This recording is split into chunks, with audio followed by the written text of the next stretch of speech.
मधुरं स्वरूपं कर्मापिते च मधुरं मधुरास्मृतिश्च बुद्धिं प्रबोधय प्रभो मधुबोधशक्तिं विद्यां प्रयच्छ परमां परिभावयामि कोमलं जयन् वेणुं श्यामलोऽयं कुमारकः वेदवेद्यं परं ब्रह्म भासतां हृदये मम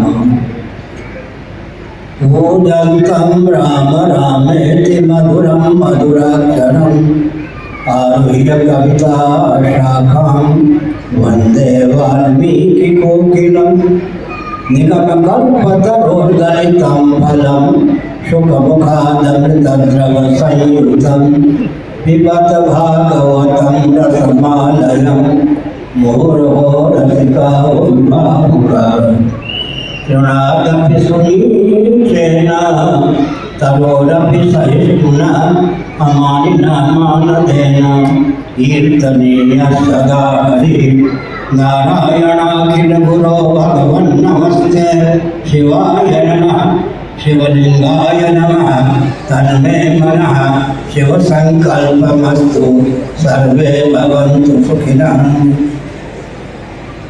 श्री राम जय जय राम।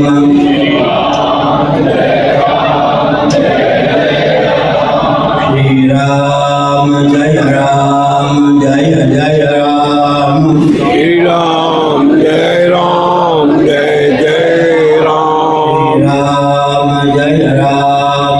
जय राम। श्री राम जय जय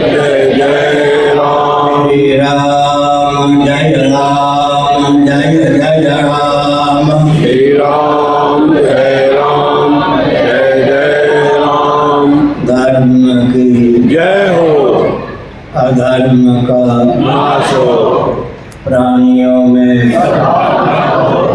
विश्व का गौ माता की गौ हत्या भारत सर्वभूत हृदय धर्म सम्राट श्री स्वामी करपात्री जी महाराज की जय हो, श्री जगन्नाथ महाप्रभु की श्री बलभद्र महाप्रभु की भगवती सुभद्रा देवी की चक्र सुदर्शन महाभाग की वृंदावन बिहारी लाल की हर हर महादेव।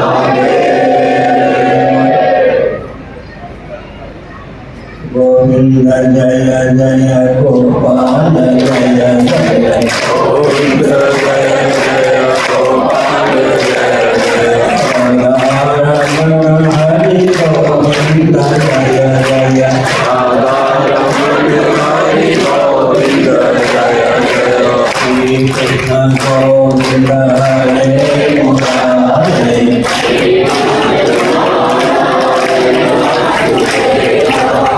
क्रम से श्री कृष्ण गोविंद हरे मुरारे।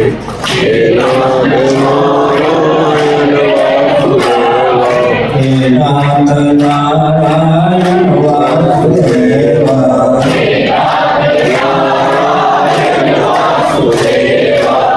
कृष्ण गोविंद हरे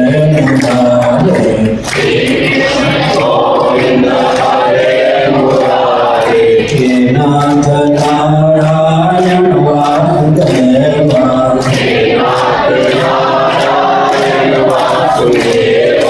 गोविंद जय जय गोपाल जय जय गोविंद जय जय गोपाल जय जय। राधा रमण हरि गोविंद जय जय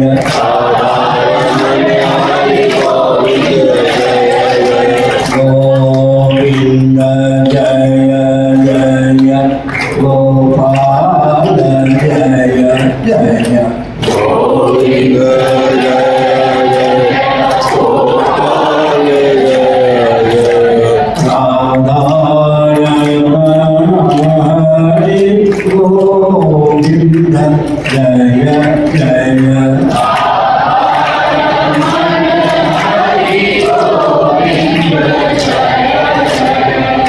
गोविंद जय जय गोपाल जय जय गोपाल जय जय राधारमण हरि गोविंद जय जय रमण हरि गोविंद गोविंद जय जय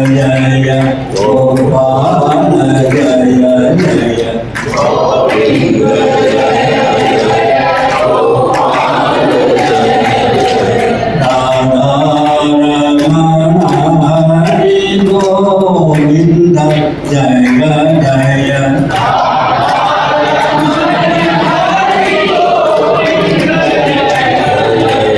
हम हिंदू राष्ट्र बनाएंगे हिंदू राष्ट्र बनाएंगे हम भारत भव्य बनाएंगे हम भारत भव्य बनाएंगे हिंदू सर से मान सर तक मान सर पर भारत बृहद बनाएंगे स्वस्तिक चिन्हित सूर्य अंकित केसरिया ध्वज लहराएंगे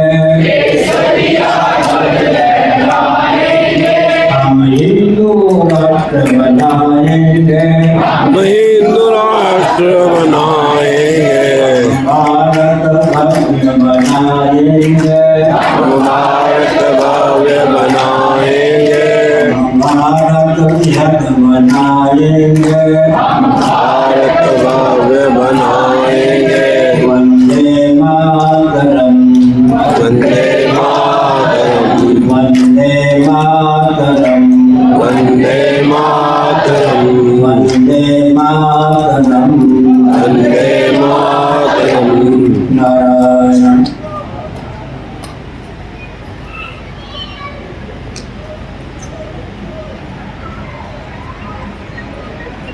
उपस्थित समादरणीय संत वृंद विद्वद वृंद भक्त वृंद एवं भक्तिमती मातृशक्ति आपके अपनत्व की सराहना है आपकी उपस्थिति की सराहना है यह भारत विश्व का हृदय है साक्षात जगत पिता जगदीश्वर यहाँ श्री रामकृष्ण आदि रूपों में अवतीर्ण होते हैं साक्षात जगदीश्वरी यहाँ राधा रुक्मिणी सीता आदि रूपों में अवतीर्ण होती हैं कारक कोटि के मनुष्य यहाँ जन्म लेते हैं प्रबुद्ध योग भ्रष्ट राष्ट्रभक्त शूरवीर यहाँ जन्म लेते हैं भारत का अर्थ होता है प्रकाश ज्ञान में रत विकास के नाम पर दिशाहीन न हो यह देश इसका ध्यान रखना चाहिए पृथ्वी पानी प्रकाश पवन और आकाश ऊर्जा के स्रोत हैं विकास के नाम पर पृथ्वी पानी प्रकाश पवन को अत्यंत क्षुब्ध कर दिया गया है ये चारों भूत कुपित हो गए हैं विकास के घर से विनाश निकल रहा है हमारा आपका दायित्व है कि सृष्टि की संरचना का जो प्रयोजन है और मानव जीवन की सार्थकता जिसमें सन्निहित है, उसको समझकर ही विकास को परिभाषित और क्रियान्वित करें।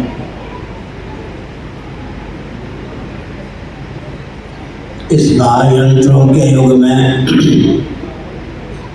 विभीषिका फैलना स्वाभाविक है। इसलिए मनुस्मृति 1163 में महायंत्रों के आविष्कार और प्रयोग को अनुचित बताया गया। महायंत्र प्रवर्तनम,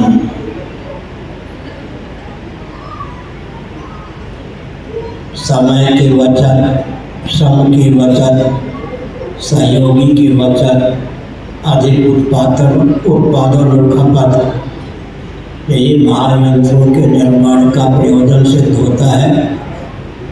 लेकिन बेरोजगारी निकल आना स्वाभाविक है, साथ ही साथ चिंतन में विकृति भी स्वभाव सिद्ध है। भगवान शंकराचार्य महाभाग साक्षात शिव के अवतार सिद्ध हैं। 1062 पृष्ठों में गुरु गोविंद ग्रंथ की कृपा से हमने उनका जीवन चरित्र लिखा है, जो स्वस्तिक प्रकाशन संस्थान की ओर से प्रकाशित भी है। ईस्वी सन से 507 वर्ष पूर्व भगवान शंकराचार्य महाभाग का प्रादुर्भाव हुआ। उन्होंने उन्हीं तथ्यों को अपने शब्दों में दर्शन, विज्ञान और व्यवहार में सामंजस्य साधकर उद्भाषित किया, जिन तथ्यों को प्रामाणिक पूर्वाचार्यों ने व्यक्त किया था। लेकिन शैलीगत अपूर्वता उनकी सिद्ध है। और एक विचित्र बात है, महान भावों ने भगवान शंकराचार्य के संबंध में लिखा, विद्या सरस्वती भगवत पाद शिवावतार शंकराचार्य के प्रादुर्भाव से स्वार्थ में सर्वतो भावे समन्वित हो गई। नित्या सरस्वती का अर्थ होता है वेद वाणी, कर्मकांड, उपासना कांड, ज्ञान कांड, योग, तो वेदों के तात्पर्य हैं। कहीं भी संकोच भगवत पाद शिवावतार शंकराचार्य के भाषणों में परिलक्षित नहीं है, प्रकरण ग्रंथों में भी परिलक्षित नहीं है। स्तुति परक उनके जितने ग्रंथ हैं उनमें भी इस प्रकार कोई विसंगति प्राप्त नहीं है। विद्या सरस्वती वेदवाणी भगवान शंकराचार्य को पाकर 100% स्वार्थ में समन्वित हो गई। कर्मकांड की बात ले लें, माँ को दिए हुए वचन के अनुसार यज्ञ सन्यासी होने पर भी उन्होंने माँ का अंत्येष्टि संस्कार अपने चिन्मय कर कमलों से किया। इस प्रकार से कर्मकांड के प्रति पूर्ण आस्था उन्होंने व्यक्त की। जगन्नाथपुरी में दारू ब्रह्म जगन्नाथ आदि को पुनः प्रतिष्ठित किया अपने चिन्मय कर कमलों से।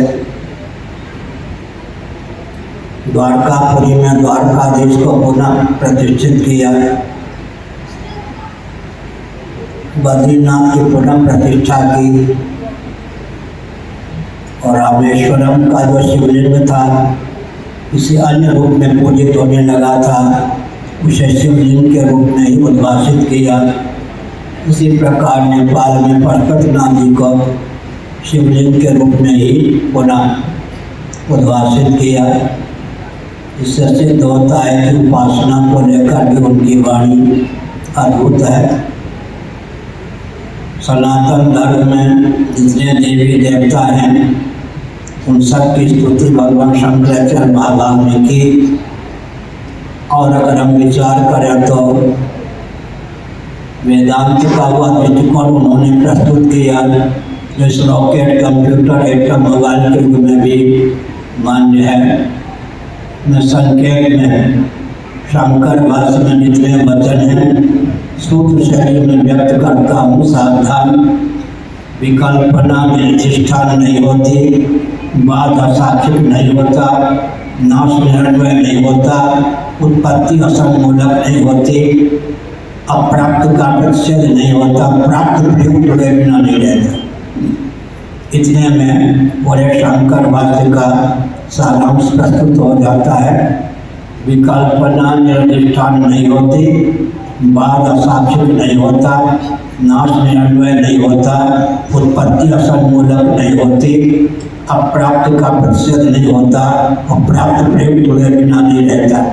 एक एक सूत्र की व्याख्या कम से कम 100 पृष्ठों में संभावित है। तो वैज्ञानिकों की दृष्टि में भी शंकराचार्य महाभाग ने जिन तथ्यों को उद्भाषित किया वह काट्य है, अनुकरणीय है, इसने हमने संकेत किया। भगवान शंकराचार्य महाभाग ने गीता पर भाष्य लिखा, इस कैन इत्यादि 10 उपनिषदों पर भाष्य लिखा, साथ ही साथ ऋषितापनी उपनिषद पर भाष्य लिखा और ब्रह्मसूत्रों पर भाष्य लिखा। प्रस्थानत्रयी भाष्यकार उनको कहा जाता है। वैष्णवाचार्यों का उपनिषदों पर भाष्य सुलभ नहीं है। वैष्णवाचार्यों के पूर्व शंकराचार्य महाभाग ने उपनिषदों पर भी भाष्य लिखा, इसने हमने संकेत किया है। उनके प्रकरण ग्रंथ को पढ़ें तो अभी विशद विज्ञान की प्राप्ति होती है। प्रबोध सुधाकर नामक ग्रंथ में उन्होंने श्रीमद् भागवत का जो भी दृष्टिकोण है उसे ख्यापित किया। मृदभक्षण के बिना या तो श्रीमद् भागवत में है या प्रबोध सुधाकर नामक ग्रंथ में है। इतना हमने भगवान शंकराचार्य के संबंध में तथ्य को उद्भाषित किया है। हमारी गुरु परंपरा श्रीमद् नारायण से चलती है। 10वें स्थान पर भगवत पाद शिवावतार शंकराचार्य सिद्ध होते हैं। शंकराचार्य के बाद मेरा 145वां स्थान है। श्रीमद् नारायण से मेरा 155वां स्थान है गुरु परंपरा के दृष्टि से। संख्या तो केवल 155 है, लेकिन 1,29,29,59,124 वर्ष पीठ की संरचना के सिद्ध होते हैं गुरु परंपरा के। 1,97,29,29,124 वर्षों की हमारी सनातन गुरु परंपरा है। उसे कोई फूक मार के बुरा देना संभव नहीं है। इसलिए आज इस रॉकेट कंप्यूटर एटम मोबाइल युग में उसी की बात सुनी जाती है, उसी की बात का समाधान होता है जिसकी वाणी में दर्शन विज्ञान व्यवहार तीनों का सामंजस्य हो। दर्शन विज्ञान व्यवहार तीनों में देश काल परिस्थिति में सामंजस्य साधकर बोलना बहुत कठिन है। मैं संकेत करता हूँ, जिसकी वाणी में अतिव्याप्ति न हो, अव्याप्ति न हो, असंभव न हो, जिसकी वाणी देश काल परिस्थिति के अनुसार हो, भक्त मत, साधु मत, लोक मत, राज मत, शास्त्र मत में समन्वय साध करके जो बोलता हो उसका सर्वत्र समाधान होता है।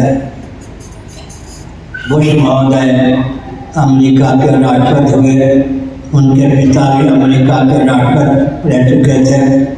बुश महोदय दोबारा अमेरिका के राष्ट्रपति पद पर शपथ ग्रहण करने जा रहे थे। उन्होंने अंग्रेजी में कुछ वाक्यों को व्यक्त किया। हिंदी में उन वाक्यों का अर्थ होता है, बुश महोदय के शब्दों में, मैं जन्म से क्रिश्चियन हूँ, बाइबल में मेरी आस्था है, परंतु सृष्टि संबंधी जो मान्यता बाइबल की है विज्ञान और वैज्ञानिकों की दृष्टि में वह निरस्त है, इसलिए बाइबल में मेरी पूर्ण आस्था नहीं है। हो गया। हमने संकेत किया इस रॉकेट कंप्यूटर एटम मोबाइल युग में सृष्टि की उत्पत्ति, स्थिति, समृद्धि का ज्ञान, निग्रह का ज्ञान, अनुग्रह का ज्ञान वेदांत शास्त्रों के द्वारा ही संभव है। अतः काट्य तत्वों को भगवत पाद शंकराचार्य महाभाग ने दर्शन विज्ञान व्यवहार तीनों दृष्टियों में सामंजस्य साध करके परिभाषित किया। इसलिए उनको प्रस्थानत्रयी भाष्यकार कहते हैं। प्रस्थानत्रय उपनिषद का अर्थ भी भगवान शंकराचार्य महाभाग ने कठोपनिषद के भाष्य के संदर्भ में उद्भाषित किया है। सत नि उप समीपता से समग्र अविद्या और अविद्या प्रपंच को जो बाधित कर दे उसका नाम उपनिषद है। एक विचित्र बात है, बौद्धों के यहाँ तो नैरात्यवाद की प्रशक्ति होती है, लेकिन भगवान शंकराचार्य महाभाग ने नैरात्यवाद को प्रश्रय नहीं दिया। इस कमरे में कोई नहीं है, इस कक्ष में कोई नहीं है, कहने वाला तो है ही, इसलिए उन्होंने साक्षी को सच्चिदानंद स्वरूप ही माना है। कुछ महानुभाव आक्षेप करते हैं शंकराचार्य प्रच्छन्न बौद्ध थे। इस पर हमारा कथन है, बौद्ध प्रच्छन्न वैदिक थे, शंकराचार्य प्रच्छन्न बौद्ध नहीं थे, बौद्ध प्रच्छन्न वैदिक थे। ऐसा समझना चाहिए। हमने संक्षेप में भगवान शंकराचार्य के जीवन चरित्र को उद्भाषित किया। ये भगवान के सगुण साकार स्वरूप को भी मानते थे, सगुण निराकार स्वरूप को भी मानते थे, निर्गुण निराकार स्वरूप को भी मानते थे। एक संकेत करना आवश्यक है, जो ईश्वर को तो मानते हैं, लेकिन जिनके द्वारा मान्य ईश्वर जगत का केवल निर्माता अर्थात निमित्त कारण है, निर्मित होने वाला, जगत के रूप में उद्भाषित होने वाला उपादान कारण नहीं है, उनका ईश्वर साक्षात अवतार नहीं ले सकता। नैयायिकों ने, वैशेषिकों ने, श्रेष्ठ सांख्यवादी योगियों ने ईश्वर का अस्तित्व तो स्वीकार किया, लेकिन उनका ईश्वर जगत बना सकता है, जगत बन नहीं सकता। इसलिए साक्षात रामकृष्ण आदि रूपों में अवतार नहीं ले सकता है। बाइबल और कुरान शरीफ की सीमा का जो गॉड है, खुदा है, वह जगत बना सकता है, लेकिन जगत बन नहीं सकता, इसलिए साक्षात अवतार नहीं ले सकता। हमारे जो भगवान हैं जगत बनते भी हैं, जगत बनाते भी हैं, इसलिए रामकृष्ण आदि रूपों में अभिव्यक्त है। सत्यम ज्ञानम अनंतम अनंत ब्रह्म, सत्यम ब्रह्म, ज्ञानम ब्रह्म, आनंदम ब्रह्म, आनंदो ब्रह्म, अनंतम ब्रह्म। ब्रह्म तत्व कौन है, भगवत तत्व कौन है, इस पर विचार करने की आवश्यकता है। काल के द्वारा जो कवलित न हो, नित्य हो, सत्यम ब्रह्मम, व्यापक हो, विभु हो, देशांतर के द्वारा कवलित न हो, उसका नाम ब्रह्म है। वस्तुअंतर के द्वारा कवलित न हो, सर्वोपादान सर्वाधिष्ठान स्वरूप हो, वह ब्रह्म है। सच्चित आनंद स्वरूप है। ब्रह्म क्या है? सच्चित आनंद स्वरूप है। पार्थिव प्रपंच का उदय स्थान, विलय स्थान, निलय स्थान पृथ्वी सिद्ध है। पृथ्वी का उपादान कारण उदय स्थान, विलय स्थान, निलय स्थान जल सिद्ध है। जल का उपादान कारण सन्निकट निर्विशेष अग्नि सिद्ध है। अग्नि का उपादान कारण सन्निकट निर्विशेष वायु सिद्ध है। वायु का उपादान कारण सन्निकट निर्विशेष आकाश सिद्ध है। वैज्ञानिक इस तथ्य को मानते ही है। भगवान शंकराचार्य महाभाग ने अपने भाषणों में एक प्रायोगिक धरातल पर वर्णन किया, जिससे हम समझ सकते हैं कि आकाश का कार्य वायु है, वायु का कार्य अग्नि है, अग्नि का कार्य जल है, जल का कार्य पृथ्वी है। उन्होंने लिखा भाषणों में, हिंदी में बोल रहा हूँ, चुपचाप स्थिर होकर बैठे, उसके बाद शरीर हिलाने लगे। स्थिरता की दशा आकाश को द्योतित करती है। चंचलता की दशा आकाश से वायु की उत्पत्ति को द्योतित करती है।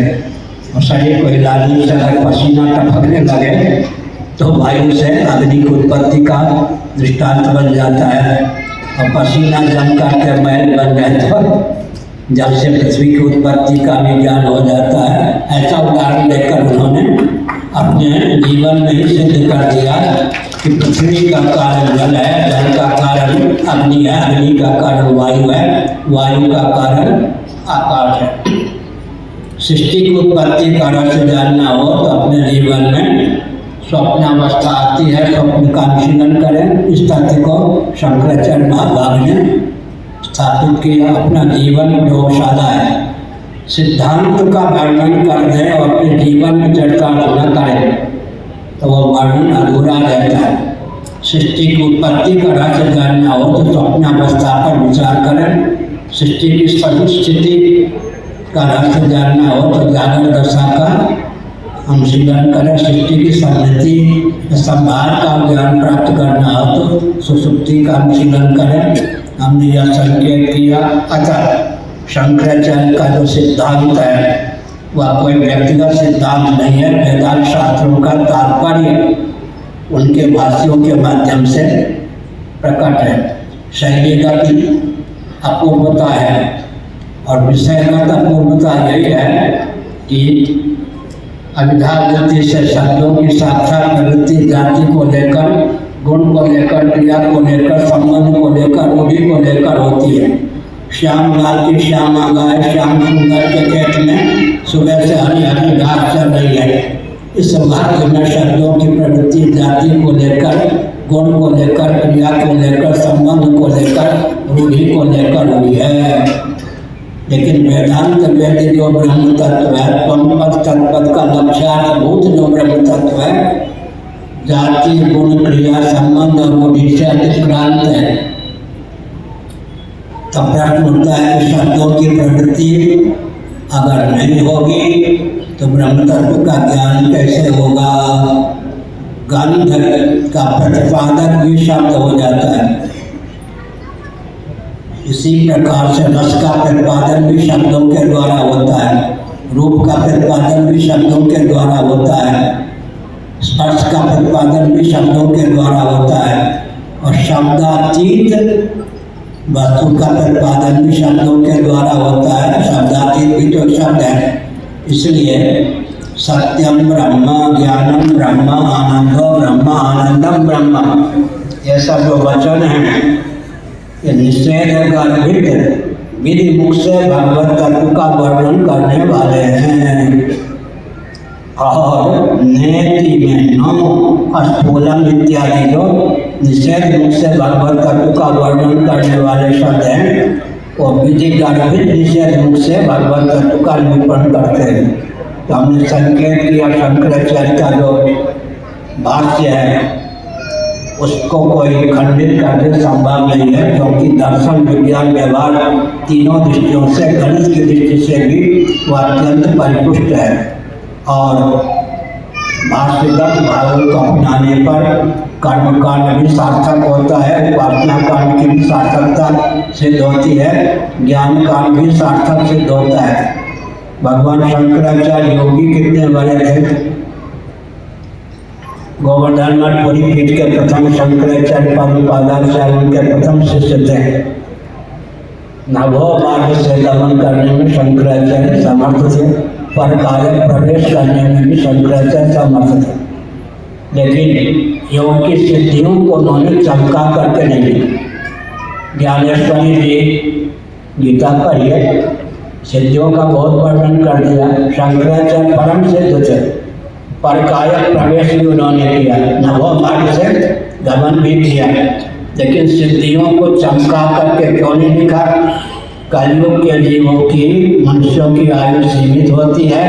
अगर सिद्धियों का विस्तार पूर्वक वर्णन करें तो व्यक्ति सिद्धियों में उलझ जाएगा, मूल तत्व से वंचित हो जाएगा। इसलिए उन्होंने स्वतः सिद्ध होने पर भी, पर कायक प्रवेश में समर्थ होने पर भी, नभो मार्ग से गमन में समर्थ होने पर भी, प्रकरण आने पर भी सिद्धियों का संक्षेप में ही वर्णन किया है, विस्तार पूर्वक वर्णन नहीं किया, ताकि कलयुग में थोड़ी आयु होती है, व्यक्ति सिद्धियों में उलझ न जाए। और एक विचित्र बात है, गीता के अनुसार मैं बोलता हूँ, सिद्धिं प्राप्तो यथा ब्रह्म तथाप्नोति निबोध में निष्कर्ष सिद्धिं परमां संन्यासे नाधिगच्छति। सबसे ऊंची सिद्धि कौन है। स्वतः सिद्ध परमात्मा को जो सिद्ध कर दे, सबसे ऊंचा सिद्ध वही हुआ। स्वतः सिद्ध की सिद्धि ही सबसे ऊंची सिद्धि है। कर्मयोग के द्वारा कौन सी सिद्धि प्राप्त होती है। अंतःकरण की शुद्धि। उपासना योग के द्वारा चित्त की समाधि। शुद्ध और समाहित चित्त के द्वारा भगवत तत्व का परिमार्जन या अनुसंधान होता है। इसलिए मैं गीता के 16वें अध्याय के 3 शब्दों को प्रस्तुत करता हूँ। आरंभ के 3 शब्द हैं। अभयम सत्व संशुद्धि ज्ञान योग व्यवस्थिति। 3 शब्दों के द्वारा पूरा कर्मकांड, उपासना कांड, ज्ञान कांड का सारांश प्रस्तुत कर दिया भगवान श्री कृष्ण ने। अभयम के बाद है सत्व संशुद्धि, अंत में है ज्ञान योग व्यवस्थिति। सत्व शुद्धि और सत्व संशुद्धि। सत्व का अर्थ है यहाँ पर अंतःकरण। कर्मयोग के द्वारा अंतःकरण शुद्ध होता है, उपासना योग के द्वारा संशुद्ध होता है। चित्त शुद्ध और समाहित हो जाने पर ज्ञान योग व्यवस्थिति है। व्यक्ति तत्व विचार में समर्थ सिद्ध होता है और ज्ञान योग की सिद्धि हो जाने पर अभय पद की प्राप्ति होती है। साधन की दृष्टि से हमने संकेत किया, 3 शब्दों में ही गीता में सारे भाव व्यक्त कर दिए गए। अभयम सत्व संशुद्धि ज्ञान योग व्यवस्थिति।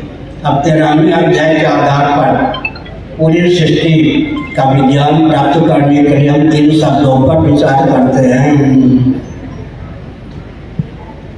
क्षेत्र 3 शब्द क्या है और 3 शब्दों पर विचार करना आवश्यक होता है।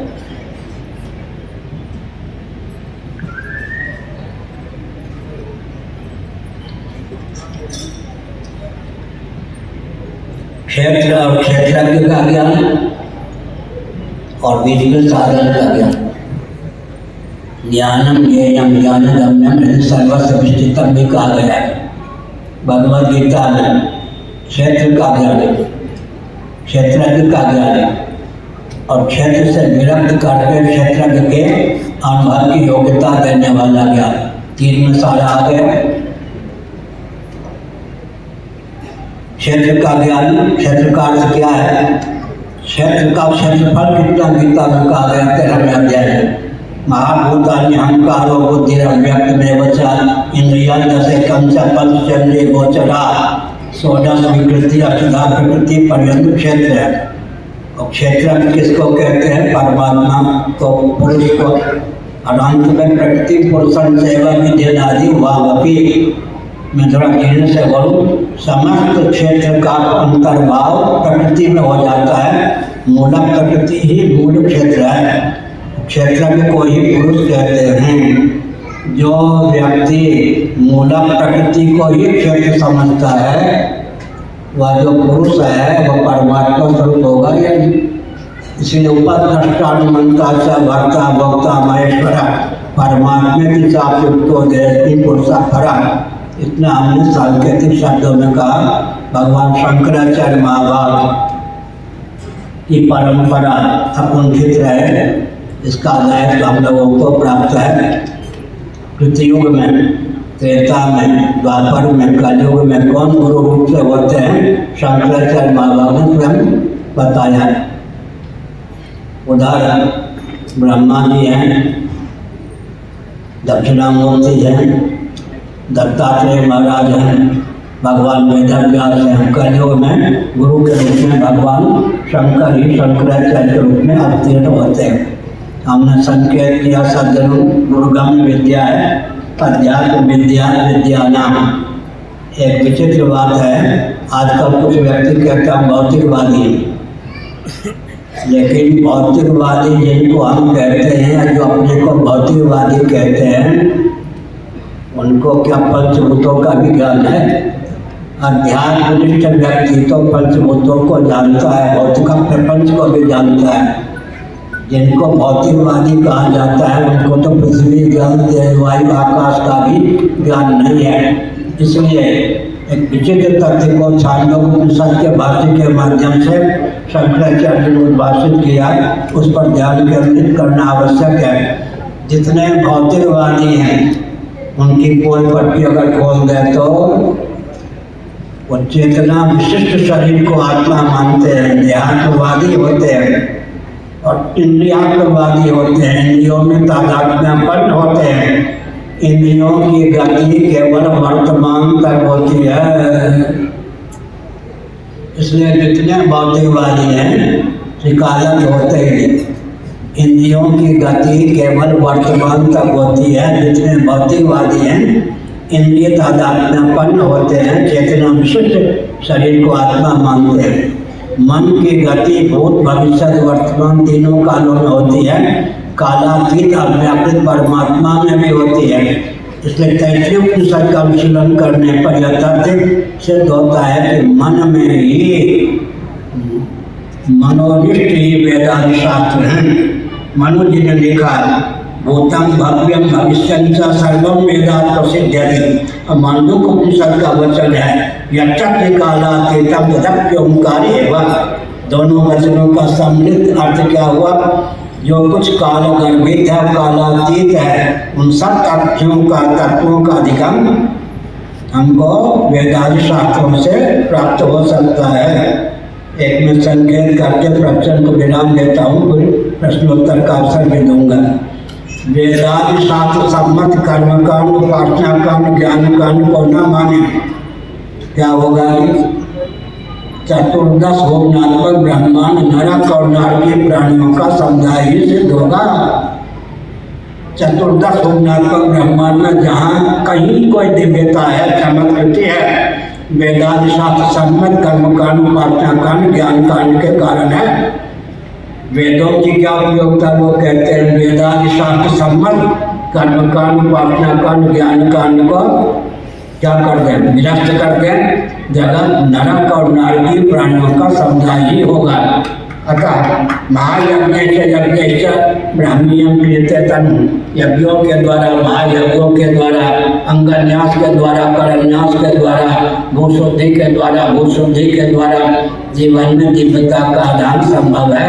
भगवत पाद शंकराचार्य महाभाग का स्मरण करते हैं, उनकी परंपरा में हम लोग हैं और उन्होंने जो ज्ञान विज्ञान अभिव्यक्त किया वह कभी भी गंभीर हो जाए संभव नहीं। फिर मैं स्मरण दिलाता हूँ, विकल्पना निर्धिष्ठान नहीं होती।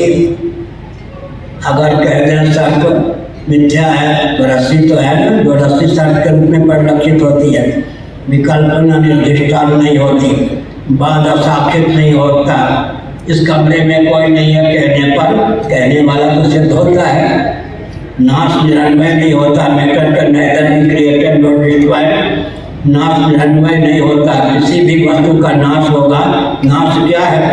अव्यक्तानि भूतानि व्यक्त मध्यानि भारत अव्यक्त निष्णानि व तत्व का परिदेवना। आग बुझ गई मतलब मौलिक स्वरूप को प्राप्त हो गई। किसी भी वस्तु का निरन्वय नाश नहीं होता, कारण भावापत्ति का नाम ही नाश है। और कारण की कार्य के रूप में अभिव्यक्ति ही सृष्टि है। एक विलक्षण बात कहता हूँ मैं, कि प्रवचन को विराम देता हूँ। कारण विद्यमान रहे, उपादान कारण विद्यमान रहे और सन्निकट निर्विशेष कार्य को भी व्यक्त कर दे तो सृष्टि होती है। और कार्य सर्वतो भावेन कारण भावापन्न हो जाए तो प्रलय है। पार्थिव प्रपंच पृथ्वी रूप में रह जाए, पृथ्वी जल रूप में रह जाए, जल अग्नि के रूप में रह जाए, अग्नि वायु के रूप में रह जाए, वायु आकाश के रूप में रह जाए, आकाश अव्यक्त के रूप में रह जाए, अव्यक्त आत्मा स्थ हो जाए, इसी का नाम प्रलय है। कारण भावापत्ति सृष्टि की प्रक्रिया में कारण विद्यमान रहे और सन्निकट निर्विशेष कार्य को भी प्रकट कर दे। हमारा आपका जीवन शंकराचार्य ने लिखा प्रयोगशाला है। निर्विशेषता की अवधि परमात्मा है, विशेषता की अवधि का नाम पृथ्वी है। निर्विशेषता की अवधि का नाम परमात्मा है, विशेषता की अवधि का नाम पृथ्वी है। कारण और कारण के गुण की अनुगति होती है कार्य में। पृथ्वी फलावसानम जगत फल रूप है, फल रूपा पृथ्वी है। भगवान शंकराचार्य का वचन है फलावसानम जगत। पृथ्वी में शब्द भी है, स्पर्श भी है, रूप भी है, रस भी है, गंध भी है। उधर प्रयोगशाला हमारे आपके जीवन में है। पृथ्वी के कार्य जो वृक्षादि हैं उनमें कोई छठा गुण है क्या? शब्द स्पर्श रूप रस गंध कहते कोई छठा गुण नहीं है। हमारे पास में 5 ज्ञानेंद्रियां हैं। हमारा आपका जीवन भी प्रयोगशाला है। शब्द का श्रवण कहाँ से करेंगे? श्रोत्र इंद्रिय के द्वारा। अतीन्द्रिय श्रोत्र इंद्रिय के द्वारा शब्द का श्रवण होता है। गीता के अनुसार क्या करेंगे? सत्वा चल जाएंगे ज्ञानम रजः कर्मणि भारता। और वाक इंद्रिय अपंचीकृत आकाश के 1/4 सात्विक अंश से अतीन्द्रिय श्रोत्र इंद्रिय की उत्पत्ति हुई है। अपंचीकृत आकाश के 1/4 रजों से वाक इंद्रिय की निष्पत्ति होती है। कान से सुनते हैं, वाक से बोलते हैं। शब्द का ग्रहण कान के द्वारा, शब्द का विसर्जन वाक के द्वारा। जो बच्चे होते हैं, श्रवण का जितना क्षेत्र होता है, बोलने का जितना क्षेत्र होता है। बच्चे होते हैं, सयाने व्यक्ति जितना श्रवण का क्षेत्र होता है उतना बोलने लगते हैं तो पागल भी नहीं। बच्चे तो ठीक ही है, इसलिए सुनते हैं कान के द्वारा, बोलते हैं वाक के द्वारा। स्पर्श त्वक इंद्रिय के द्वारा स्पर्श का ग्रहण होता है। हाथ के द्वारा स्पर्श का त्याग होता है। सज्जन, स्पर्श का त्याग किसे होता है? हाथ से। इसलिए गंदी आदत है कि सर के सर पर हाथ रखते जाओ। क्या स्पर्श का रूप जो हुआ है?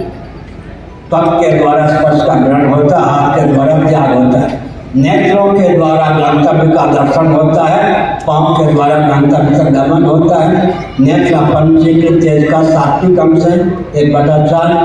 पांव जो है राजस अंश है। सत्वगुण के द्वारा ज्ञान की निष्पत्ति, रजोगुण के द्वारा कर्म की निष्पत्ति होती है। गंतव्य का दर्शन हमको नेत्र के द्वारा होता है, गंतव्य तक गमन पांव के द्वारा रूप हो गया। अब क्या रहेगा? गंध। नासिका के द्वारा गंध का ग्रहण होता है, गुदा के द्वारा गंध का त्याग हो जाता है। इसका मतलब ग्रहण और त्याग हमारे आपके जीवन में। अंतःकरण क्या है हमारे आपके जीवन में? श्रीमद् भागवत 11वां स्कंद 23वां अध्याय। ज्ञान कर्म भयात्मक है। एक विचित्र बात, सृष्टि में अपूर्णता है। परस्पर सामंजस्य के द्वारा ही काम बनता है। जगत जो है पूर्णता भी है, लेकिन जगत में हर व्यक्ति के जीवन में कुछ अपूर्णता है। परस्पर मेल मिलाप से ही जीवन सार्थक होता। उदाहरण के लिए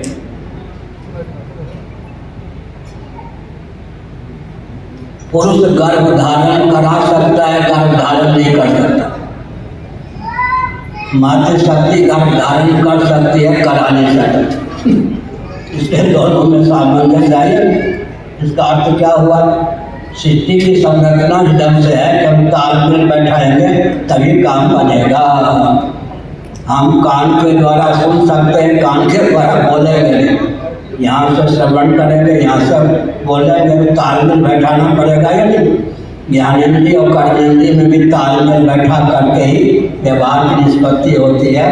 तो हमने भगवान शंकराचार्य का स्मरण किया, उनके सिद्धांत काट्य हैं हर दृष्टि से, गणित आदि की दृष्टि से भी। एक मैं और संकेत करता हूँ,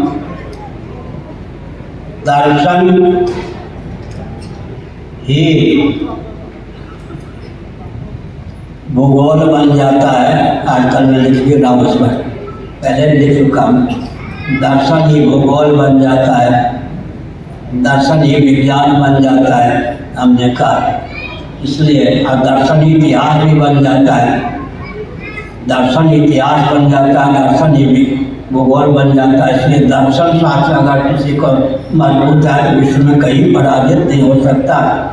अध्ययन की विधा में विकृति आई। मैं एक संकेत करता हूँ, वो कौन था? मेकाले ने भारत की प्रज्ञा शक्ति, प्राण शक्ति को क्षीण करने की भावना से 3C का आविष्कार किया। 3C, क्लास एंड को एजुकेशन, क्लवर कोड। एक जज आए थे, क्लास एंड क्लास को एजुकेशन, क्लवर कोड, 3 मेकाले के द्वारा दिए हुए सी हैं। शिक्षा के हम लोग विरोधी नहीं है, लेकिन इस समय क्लास एंड को एजुकेशन, क्लवर कोड के माध्यम से हिंदुओं के अस्तित्व राजस्व को विकृत करने का प्रकल्प चला।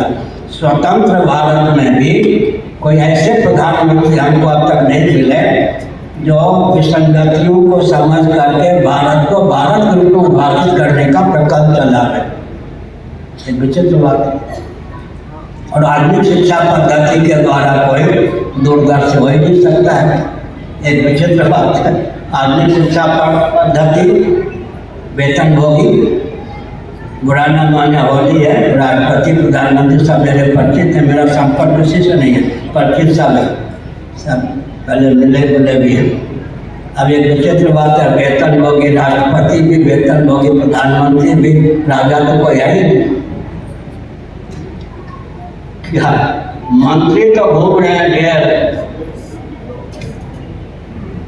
800 क्या होते हैं सांसद और 4000 विधायक होते हैं भारत में। भारत में सांसद कितने